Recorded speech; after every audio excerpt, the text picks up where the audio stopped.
తెలంగాణ కాంగ్రెస్ కార్యాలయం గాంధీ భవన్ లో గొర్ల కాపరుల సంక్షేమ సంఘం ఆధ్వర్యంలో వినూత్న నిరసన చేపట్టారు.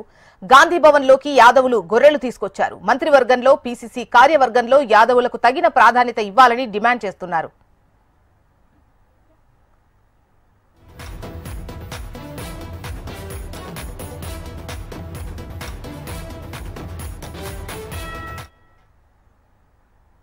స్వాతంత్రం వచ్చి 80 సంవత్సరాలైనా ఇప్పటి వరకు కూడా యాదవ కుర్మలకు మంత్రివర్గంలో స్థానం ఉండేది. ప్రతిసారి మరి మొట్టమొదటిసారిగా సంవత్సరం అర్థమైతుంది కాంగ్రెస్ ప్రభుత్వం ఏర్పడి ఇంతవరకు కూడా యాదవ కుర్మలకు మరి మంత్రివర్గంలో స్థానం లేదు.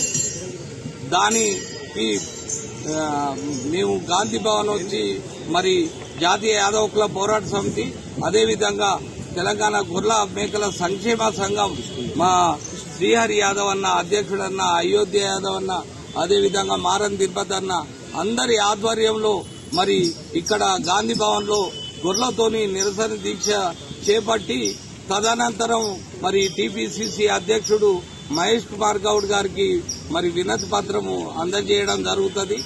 ఇది దాదాపు మేము ఎన్నోసార్లు మరి ప్రభుత్వానికి సంవత్సరం నుంచి ఎన్నోసార్లు వినతి పత్రం ఇచ్చినాము.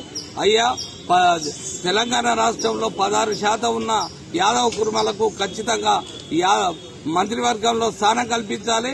అదేవిధంగా 5,000 కోట్లతోటి బడ్జెట్ తోటి యాదవ కుర్మ కార్పొరేషన్ ఏర్పాటు చేయాలి.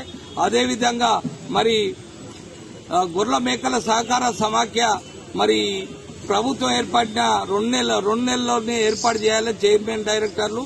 మరి ఇప్పటి వరకు కూడా మరి చైర్మన్ డైరెక్టర్ను ఏర్పాటు చేయకుండా కాలయాపన గడుపుతోంది.